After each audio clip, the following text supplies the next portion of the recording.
Today I'm going to show you how to make a crochet lily.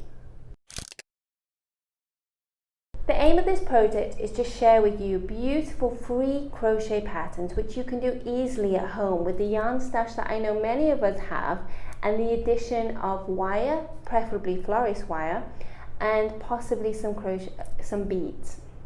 The second aim of this project is to give you small projects that you can do around your family, which can give you a sense of calm as we go through these uncertain times, and which is beneficial to our mental health. As per usual, there is a full written photo tutorial on my blog, and there's a link down below. From there you can also access all the free crochet patterns and crochet knowledge that I've released. And as of last month, you can also sign up and get a free crochet pattern as a gift, and I'll give you updates on the coming patterns over the next few weeks. Finally, please share with me your work and tag me on Facebook or Instagram or directly on my website, and let's create a creative community where we fill the world with crochet flowers. Just before we start, stick around to the end of the video and you'll see next week's crochet pattern. To make my crochet tulip, I'm using a 2.5mm crochet hook and fingering weight cotton yarn. Ideally, what you need to do is use the smallest crochet hook possible to your yarn to make your petals stay stiff. Okay, for row 1, we're going to start with a magic circle. So, yarn over in front, wrap your yarn around your first 2 fingers and make a cross. Like this, and then pick up your yarn as I've done here, and there is my magic circle. To start with, you're going to chain 3. Just get this in focus. Okay. To start with, you're going to chain 3 and count that as your first double crochet. And then within the first row, you're going to do 11 double crochet. I'll start off with you. So here's my first, and here's my second. So continue until you have 11 double crochet in total plus your chain 3, and then slip stitch into your third chain of your first row. Here I am at the end of row 1. I've not pulled my magic circle completely shut because I still want room to be able to put my florist wire in at the end. For row 2, you're going to chain 3 and count as a double crochet. 2, 3, and then double crochet into the same stitch. So the first stitch becomes a double crochet increase. The second stitch is going to be a double crochet.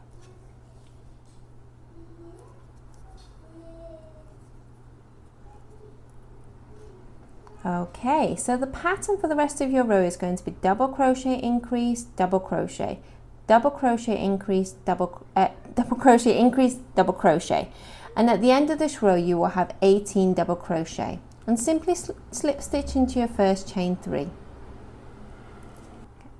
Here I am at the end of row 2 and my circle is starting to cup, so that's my 18 double crochet. For row 3, you're going to chain 3, count as a double crochet, and then again double crochet into the same stitch.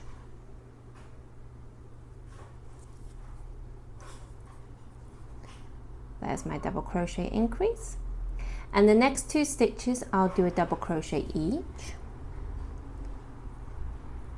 So there's the first one and the second. Okay, so here's my pattern. Double crochet increase, double crochet, double crochet. So the next section will follow double crochet increase, double crochet, double crochet. And repeat this around all the way, and at the end you will have 24 double crochets. And slip stitch yet again into your first chain 3. Here I've reached the end of row 3 and now I've started to get the cup shape for the back of my flower. And for row 4, you're going to chain 1 and then simply single crochet into each stitch. So that will be 24 single crochets in total, and then slip stitch into your first stitch. So this first single crochet here is going to be my first stitch. So I'll continue round now with 24 single crochets. Okay, here's the end of row 4, and this is the whole base of my flower done. So now we're going to start working on the petals. Each petal will be worked individually, and the first petal will carry on from the cup of our flower. So for your first row, you're going to chain 3, 1, 2, 3, and then I want you to do a double crochet in the next 4 stitches. So that will give you a total of 5 double crochets in your first row. Here's my row 1. So now I'm going to turn my work, and I'm going to do chain 3, and then I will do a double crochet in the next stitch. Sorry, I'm trying to keep this as in focus as possible, which is proving quite difficult. Let me try again. And then in the next stitch, you're going to do a triple double crochet increase. So that means 3 double crochets in the same stitch. So there's my first, here's my second, and my third. And in the last 2 stitches, I'll do a double crochet each, resulting in 7 double crochets for this row. And 1 more. There we go, so 7 double crochets in total. Now for row 3, we're going to turn as the leaf, well, the petal is turned after every single row. And we're going to chain 3 and work a double crochet into each of your stitches. So for me, that will be starting here, 1, 2, 3, 4, 5, 6, including my chain 3. So now I've turned for row 4, and I'm going to chain 1, and then I'm going to do a single crochet into each of these stitches.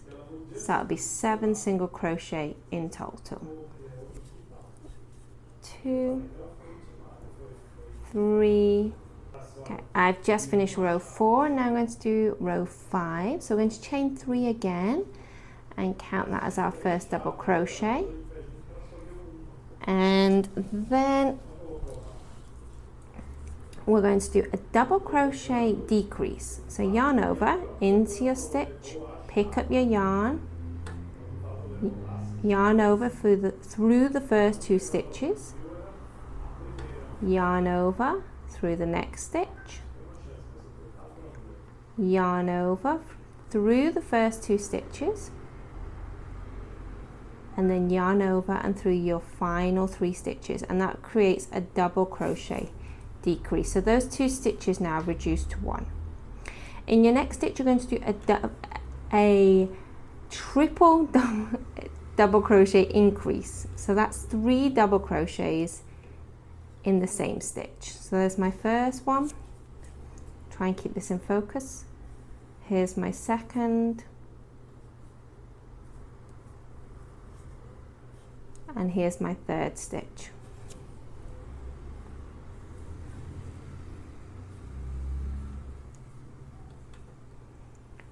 There you can see, so there's our decrease and this is our increase. In your next 2 stitches, you're going to do a double crochet decrease followed by a double crochet.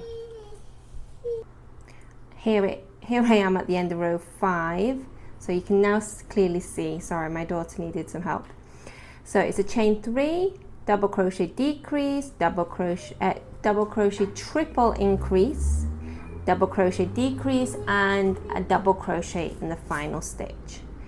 Now for your next row, you're going to chain 1 and single crochet into each of these stitches. So I'll meet you again at row 7.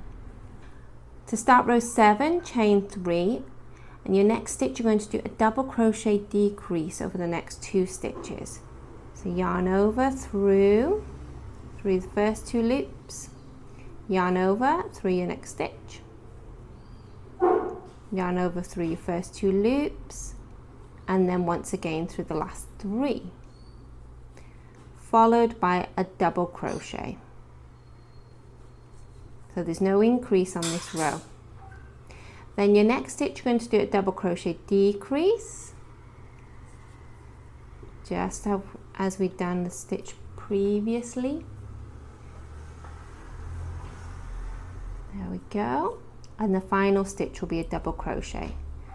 So the end of this row, your actual stitch count will be 5 because you've done 2 double crochet decreases. So you've got 5 stitches. For your next row, you're going to turn over and you're going to do a single crochet in each stitch. So it'll be 5 single crochets. Now for row 9, we're going to chain 3. And then in your next 3 stitches, you're going to do a triple double crochet decrease. So same as a double crochet decrease, but you're going to do it over 3 stitches. So yarn over in your first stitch, pick up, 3 on your hook, yarn over through the first 2, yarn over into your next stitch, pick up, and then through the first 2 stitches again. And then one more time, yarn over through the first 3rd stitch, pick up. Now I've got 5 on my hook, yarn over once more through the first 2, and finally we're going to close this to make 1 stitch, so be yarn over and through the last 4 stitches. So that 3 stitch is reduced to 1 now. And in your final stitch, you're going to do a double crochet. Now for your final row, turn over,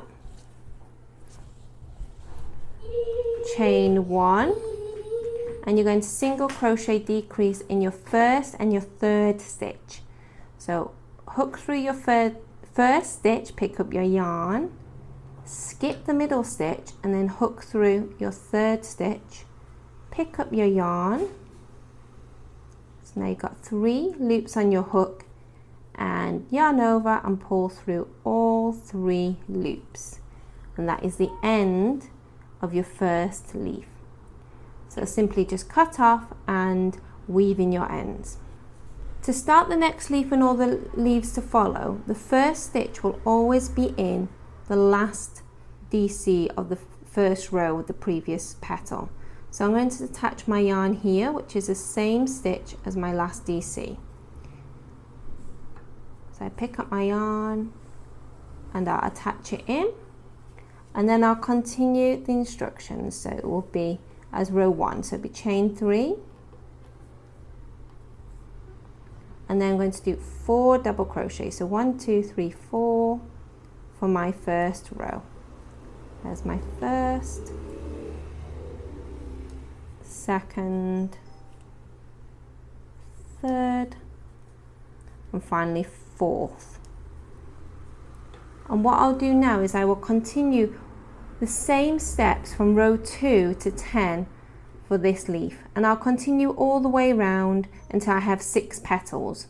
Now your final petal will be slightly different because you're going to be attaching to the final row of the 5th petal, and then your 5th DC is going to be attached to your first stitch. So they all slightly overlap as you go along. Once you finish your flower, you'll have 6 petals. This is one of my first samples, so the leaves are still a little bit floppy because I didn't use tighter stitches. So I'm just showing you for example. Okay, so what you're going to need is about I'd say 50 centimeters to 60 centimeters of florist wire, depending on how long you want your stem to be. So I folded it in half already, as you can see here, and I've cut 3 pieces of contrasting yarn about 10 centimeters long. So I'm just going to thread this through my loop here, and I'm going to tie a knot, and these are going to be the stamen in the middle. of my lily. Okay, so what is left to do now is use the end of your florist wire, and you're going to insert this in to the center of your flower. Now this one, I've already closed my magic circle. It's a little bit too tight, but it still can come through. So I've threaded my wire through, so now you can see on the front. So I'm just going to bend it slightly at the back, and then what I'll do is twist the wire to make it stiff. And then on the front of your flower, you can bend your florist wire and twist it so it stays in the right place, and then just simply arrange your yarn in the middle how you like and cut it to the length that you would like. So here is my professional finished one that I finished yesterday and gave to Pod, and this stands up beautifully, although it doesn't look like it now. And that's it. That's how you make your crochet lily flower. I hope you've enjoyed this tutorial. I'm sorry there's been lots of other noises in that are normally not there today, but as you know, it's a strange time at the moment and the whole family is here and we're all working from home. So I'm doing the best I can to make it as clear as possible. I hope to see you next week when I'll be releasing another crochet pattern. Bye!